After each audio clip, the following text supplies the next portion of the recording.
You, John Fitzgerald Kennedy, do solemnly swear. I, John Fitzgerald Kennedy, do solemnly swear.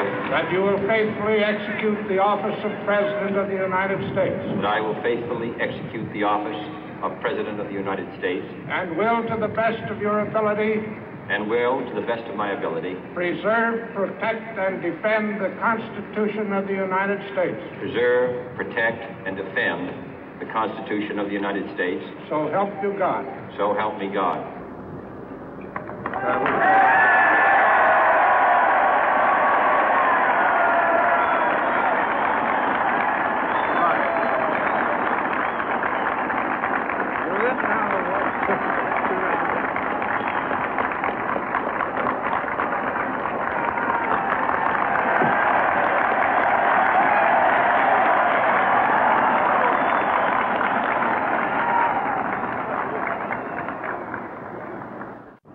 Vice President Johnson, Mr. Speaker, Mr. Chief Justice, President Eisenhower, Vice President Nixon, President Truman, Reverend clergy, fellow citizens.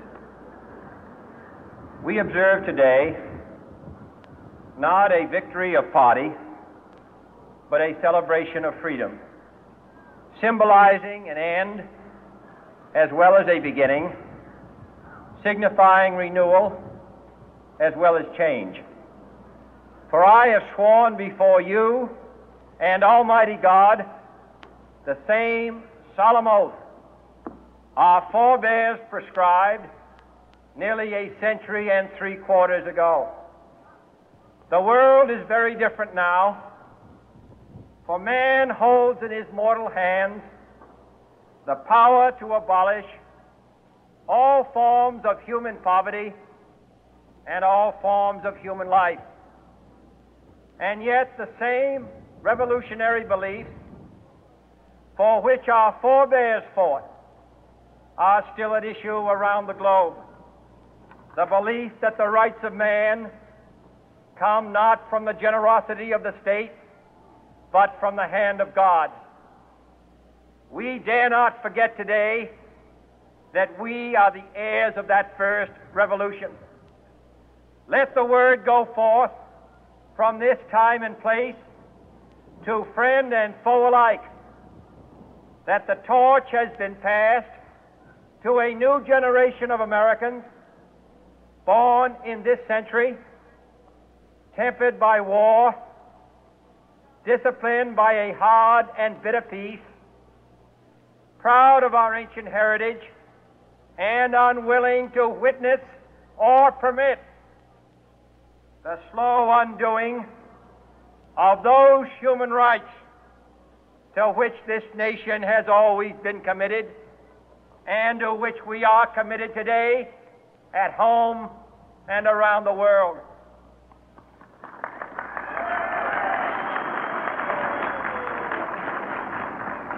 Let every nation know, whether it wishes us well or ill, that we shall pay any price, bear any burden, meet any hardship, support any friend, oppose any foe to assure the survival and the success of liberty.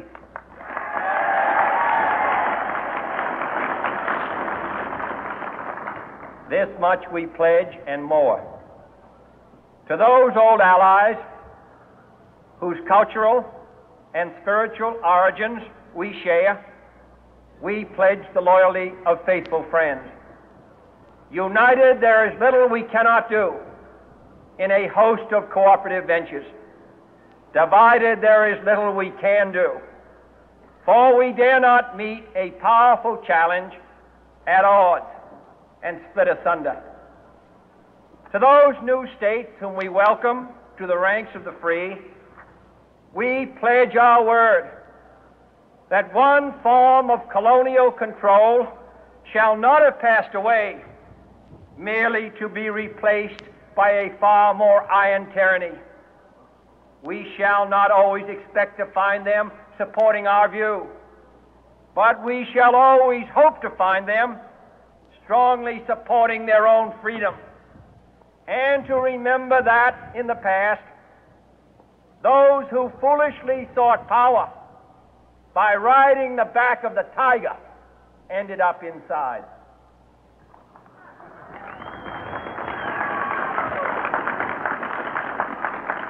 To those people in the huts and villages of half the globe struggling to break the bonds of mass misery, we pledge our best efforts to help them help themselves for whatever period is required, not because the communists may be doing it, not because we seek their votes, but because it is right. If a free society cannot help the many who are poor, it cannot save the few who are rich.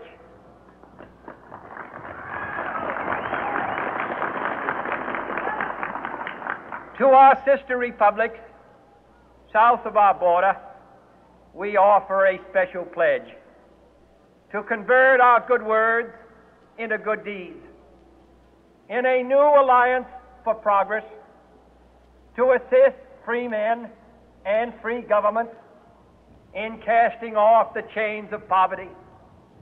But this peaceful revolution of hope cannot become the prey of hostile powers. Let all our neighbors know that we shall join with them to oppose aggression or subversion anywhere in the Americas. And let every other power know that this hemisphere intends to remain the master of its own house.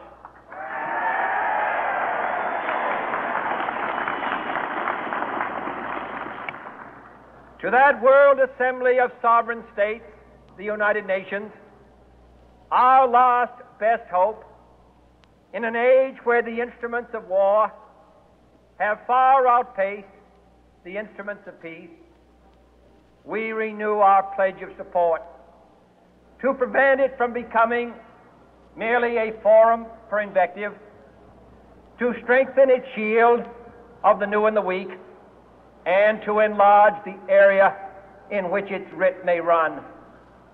Finally, to those nations who would make themselves our adversary, we offer not a pledge, but a request that both sides begin anew the quest for peace. Before the dark powers of destruction, unleashed by science, engulf all humanity in planned or accidental self-destruction, we dare not tempt them with weakness, for only when our arms are sufficient beyond doubt can we be certain beyond doubt that they will never be employed.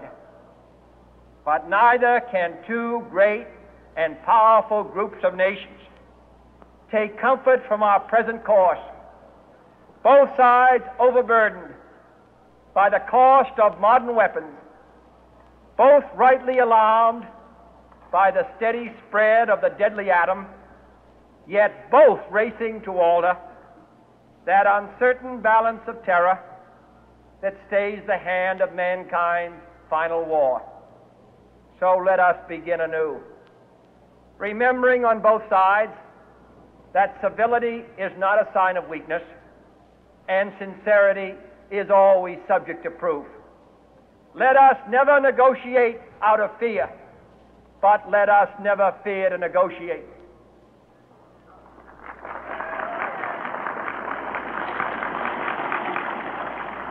Let both sides explore what problems unite us, instead of belaboring those problems which divide us. Let both sides, for the first time, formulate serious and precise proposals for the inspection and control of arms, and bring the absolute power to destroy other nations under the absolute control of all nations.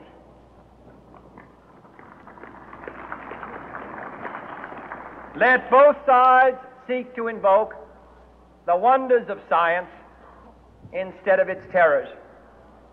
Together, let us explore the stars, conquer the deserts, eradicate disease, tap the ocean depths, and encourage the arts and commerce. Let both sides unite to heed in all corners of the earth the command of Isaiah to undo the heavy burden and let the oppressed go free. And if a beachhead of cooperation may push back the jungle of suspicion, let both sides join in creating a new endeavor, not a new balance of power, but a new world of law, where the strong are just and the weak secure and the peace preserved. All this will not be finished in the first 100 days, nor will it be finished in the first 1,000 days, nor in the life of this administration, nor even perhaps in our lifetime on this planet. But let us begin.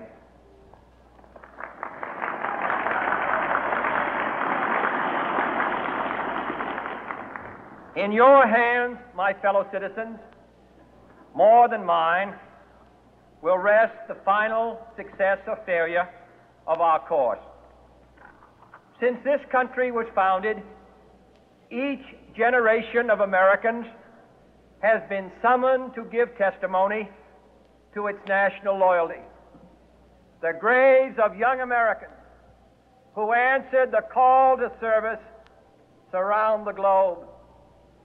Now the trumpet summons us again, not as a call to bear arms, though arms we need, not as a call to battle, though in battle we are, but a call to bear the burden of a long twilight struggle, year in and year out, rejoicing in hope, patient in tribulation, a struggle against the common enemies of man, tyranny, poverty, disease, and war itself. Can we forge against these enemies a grand and global alliance, north and south, east and west, that can assure a more fruitful life for all mankind? Will you join in that historic effort?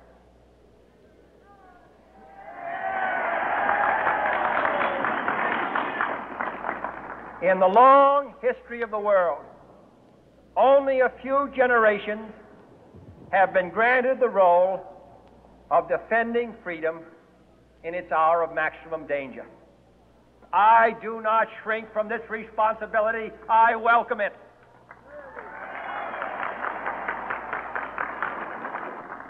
I do not believe that any of us would exchange places with any other people or any other generation. The energy, the faith, the devotion which we bring to this endeavor will light our country and all who serve it. And the glow from that fire can truly light the world. And so, my fellow Americans, ask not what your country can do for you, ask what you can do for your country.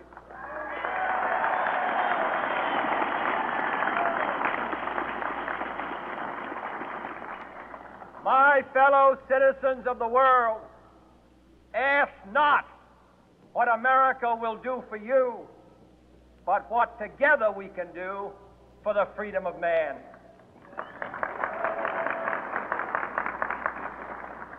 Finally, whether you are citizens of America or citizens of the world, ask of us here the same high standards of strength and sacrifice which we ask of you. With a good conscience, our only sure reward, with history the final judge of our deeds, let us go forth to lead the land we love, asking His blessing and His help, but knowing that here on earth God's work must truly be our own.